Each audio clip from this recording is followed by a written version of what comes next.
And here we go, opening it now. Alright, this is our generated doc. Hey everyone, welcome back to the channel. This is part 2 on generating Word docs with dynamic tables in Appian. You should be seeing an info card right on top of the screen right now. That link takes you directly to part 1. And honestly, if you have landed here without watching part 1, I really recommend pause this video right now, go watch part 1 and then come back here. In part 1, we built all the foundations. We created the XML structure, we defined our repeating rows, and designed a Word template with the table headers ready. So today, I'm literally picking up right where we left off. So part 2 is where we finally connect everything together. We will configure the merge fields, wire the XML into the Word table, generate the doc, and see our dynamic rows come to life. So without any further delays, let's jump straight into it. So I click into the first cell of the second row. At this point, I need to tell Word to use XML merge fields instead of normal text. And to do that, I go to the Word ribbon and choose Insert, then Quick Parts, then Field. This opens a little dialog which allows me to insert special Word field codes. This is how Appian interacts with Word templates. Now inside the field dialog, I select the merge field option because merge fields are placeholders that Appian can replace with real values when generating the doc. Inside the merge field, I type the name of the XML tag that matches my data. We are building a table that must repeat for every row of XML data. So we now need to tell Word how to loop. This is where the special looping syntax comes in. And this is the part that looks scary when people say it for the first time, but it's not once you break it down. So here you need to manually type @ before row and then #list doc.data.rows as r. And yes, I know that does look weird, but let me explain exactly what is happening as I type this. This is not Appian syntax. This is Word template looping syntax. What we are saying here is basically, before this table rows starts repeating, begin a loop over our XML. So doc refers to the XML document. Data is our root wrapper tag. Remember, we wrote data at the very top in our expression rule. Rows is the repeating XML row tag, the same one we named rows inside the loop in our Appian code. So doc.data.rows means look inside the XML for all rows elements. The doc.data.rows part is a path to your list, and the as r creates an alias. In simple terms, you can say during this loop, call the current item r. And why do we do that? Because it makes our next lines much shorter and easier to read. Instead of writing doc.data.rows.name, doc.data.rows.age, or repeating the whole path every time, we just write r.name, r.age. So r is just a short name that points to the current row, the current object the loop is working on. Now the loop is officially opened. This tells Word, start repeating this table row once for each row's block detected in the XML. Now inside the repeated row, we need to place the actual values for each column. So in the name column, I type r.name. This syntax tells Word, from the current row object, that is r, pull the name value. So this connects directly to name. For Bob's row, r.name becomes Bob. For John's row, it becomes John. For Alice's rows, it becomes Alice. Now let's move to the age column and type r.age. Again, this matches the age XML tag from our doc rule. It is a simple principle. We are pulling values dynamically from the looping row object.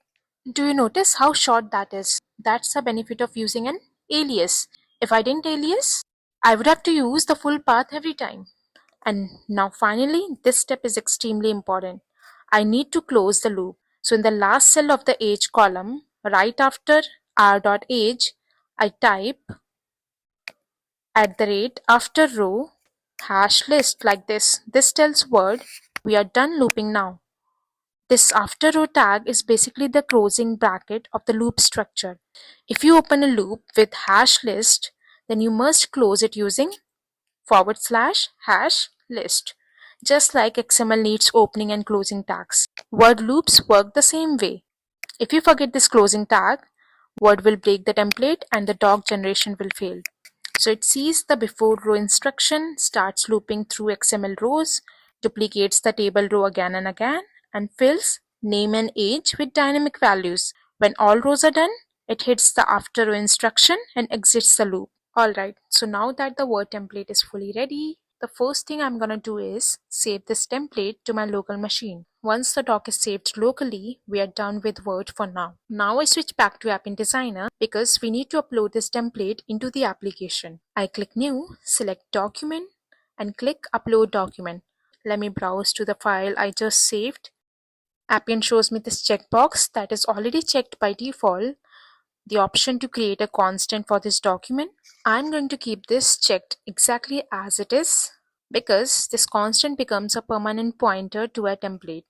Instead of hardcoding a document ID somewhere or manually selecting the document every time, we can simply reference the constant in our process model. This means if I ever change or place a template later, I just update the constant. I don't have to touch my entire process model again. So I confirm the upload. Now Appian creates the document and a constant that points to that document. With the document safely uploaded, I move on to the next step. That is creating the process model that will actually generate a Word doc. Here I'm gonna click New, select Process Model, and gonna name it like AS Generate Word Doc.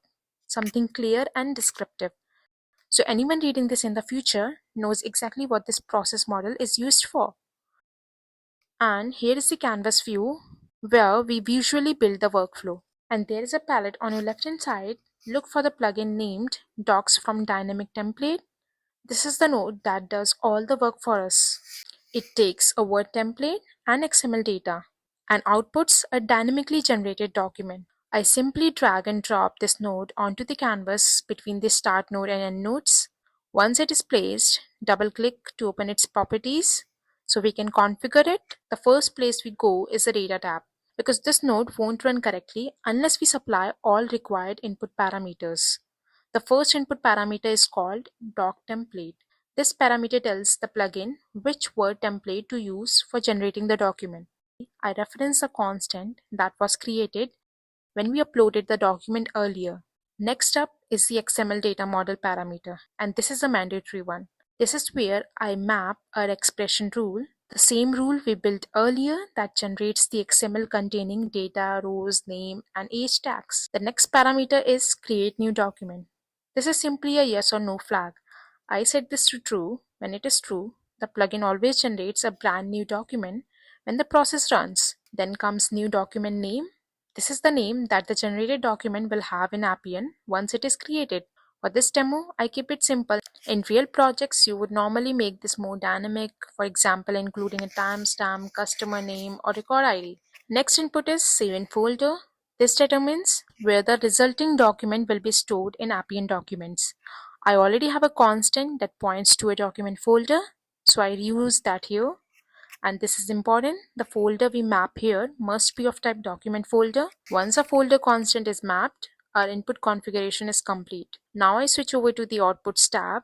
The plugin returns three output values. One is a success flag, which tells us whether the document generation worked or not.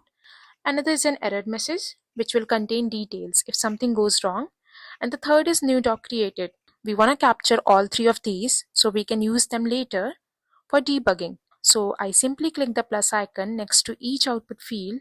Every time I click plus, Appian automatically creates a new process variable and wires that output into it. I click OK on the node properties. Now we are back on the canvas. The process flow is ready. Now it's time for the fun part. I'm gonna start this process for debugging. It is gonna start a new instance and let the process run. So it completes without errors, the flow reaches the end node, and the execution finished successfully end to end. The next thing I always like to do, and what I recommend you to do as a habit, is inspect the process details to verify what actually happened behind the scenes. So let me open the process details pane. First, I look at the error message variable. You can see error message variable is completely empty, which is perfect. This means the node didn't encounter any issues while running. If something has failed, maybe the XML structure didn't match the template or there were folder permission problem, this variable would show a detailed error description from the plugin. Now let's go to the document folder and check if it has created any file named Word doc table. Alright guys, this is the moment of truth. The doc is now sitting right here in my documents folder. So this is the actual file that Appian created from our XML data and the Word template. Let me just click this. Okay, I'll download it locally so we can see exactly what it looks like. And here we go, opening it now. Alright, this is our generated doc. Nothing is hard-coded here, this is all dynamic. Tomorrow if my data contains 40 items, this table will show 40 rows. If it has 2 items, the table becomes only 2 rows. And that brings us to the end of this video. In part 2, we took the XML that we built earlier, wired it into a Word template using merge fields, and finally generated an actual Word doc. We downloaded it, opened it up, and saw our table correctly populated. Multiple rows, dynamic data, all generated directly from Appian. If this helped you understand how doc generation with tables works, make sure to hit the like button. It really helps the content reach more Appian learners. And if you're new here or want more videos like this, subscribe to the channel. And as always, drop your questions in the comments. I'll see you in the next one. Cheers. Bye-bye.